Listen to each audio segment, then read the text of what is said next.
did it feel going into the ring 11 pounds lighter, and would you be comfortable to keep that weight even if not to be Andy Ruiz in the next fight? The weighing does cause a big stir, doesn't it? Which is good. It's good interest. So what was good is we had sparring partners that replicated Andy. So in terms of weight, I felt good when I was in the gym. It's the closest thing to the fight.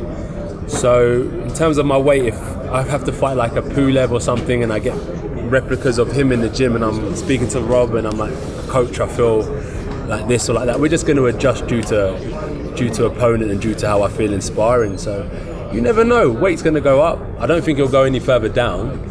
I think it can only go up, but I did feel good tonight to be able to go 12 rounds and outbox a champion, a unified champion. Shows that we was at the right weight and preparation went right this training camp. I know you had that question a few times before, but there's Wilder against Fury in February. What are the odds of we seeing you winning that fight? I couldn't even tell you. The best thing would be to let them two just get on with their fight, and then I feel like once they're done, they'll have a bit more of a clue of what they want to do with their careers, and if we're in their plans, they know where to find us. We're taking on all challenges, and I'm feeling more and more confident as the months and weeks are going on. AJ, so many knockouts in your career so far, but tonight, Boxing Masterclass, how satisfying was that to do it in a different way? I haven't watched it back, but the great thing is that I wasn't concerned about the rounds. It could have been a 15-round fight, like the old school. I wasn't like, what round is it? You know, I just felt calm and comfortable, and we just flowed. We just boxed our way through each round, and Rob always tells me, even in sparring, just take it round by round. Just take it round by round. Don't worry about doing 12. Don't worry about doing 8. Just take it round by round. And it's brilliant when a plan comes together. Everything I've been taught has to be put in and showcased on one night. And round by round we won, and we led our way to victory. So everything worked out pretty well. And you've obviously got all the options ahead of you, but who would you choose? Who are you going to choose next? Because you've got lots of options. Maybe my mandatories. I think I'm gonna have to face my mandatories, and that's Pulev or Usyk. AJ, you boxed on the back foot tonight, which is something that we've seen from you in fits and starts in the past, but you landed a right hand at the end of the first round that cut Andy Ruiz. How important was it for you to stamp your authority early on in the fight? My authority doesn't always come by throwing shots. My authority comes by feeling comfortable within myself. So once I found my rhythm, I felt I had my own authority within myself. I didn't need to prove it to him, and then because I felt good in myself, my shot just happened and I didn't look for it, which we spoke about. So it wasn't like I was chasing Andy, like, let me show this guy I'm the boss. I knew. When I got my rhythm, I knew that I was good, and boom. And I then expressed it. But when you're confident in yourself, you haven't got to go and shout to the world. So I felt good in myself, and then when the opportunity came to prove it, it went boom, and it just bust his eyes straight open. Andy, would you say it was the best performance of your career at that point? I'm not the judge of that. Rob's the judge of that.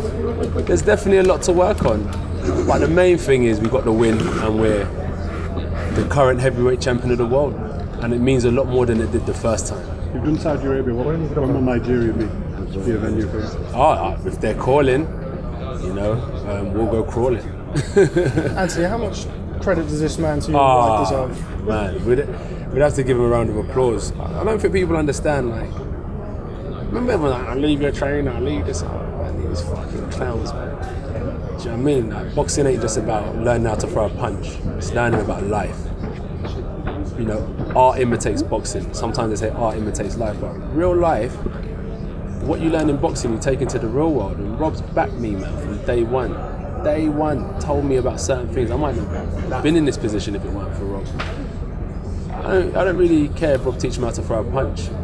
Rob needs to teach me how to be a man. You know what I mean? That's what you want for your son, right?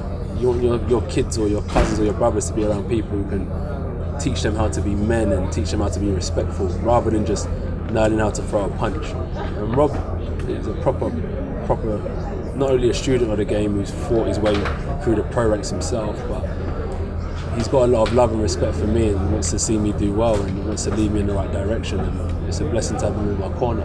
And staying with that, what about Angel Fernandez and the other people that you brought into the camp? How much credit do they deserve, and how beneficial was it to have them in this rematch? Definitely they deserve a lot of credit, along with Gatman, Mark Ellison, Chris Marshall, Chris Connolly, Mike Loosemore, Rob Madden. Who else have I missed out? Loads. All my coaches in Sheffield, all my coaches in Finchley. Support staff. There's endless. There's endless people that deserve credit, you know. So it's a collective effort, man. Honestly, it's a collective effort. And what's weird is that sometimes I take myself out of the picture, and I have to look at myself in third person because they're just putting all their effort into this project, and then that project has to go and perform, which is me. So there's a lot of people that are putting a lot on the line. So Rob, Angel, Joby, support staff, the names I mentioned. You can't forget anyone in this masterclass. Guys, we've got to wrap up. Does this victory put you on top of the heavyweight division?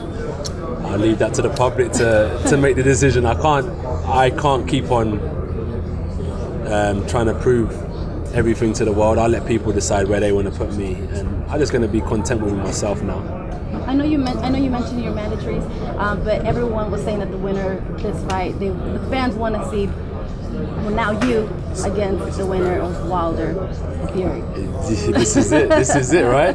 So that's what I think, is that I'll let them make the decision, because chasing sometimes leads you into certain traps. So I'm going to stay focused, stay on my own path, and then if the opportunity presents itself, we'll go through that door. But I'm not chasing anything with my blinkers on. I'm going to keep my eyes peeled on my own path. And right now it's just resting up, getting back in the gym, and waiting for the next opportunity, because it's going to be a tough road to stay on top. The heavyweight division is tough, and athletes are only getting better, and I want to keep improving myself.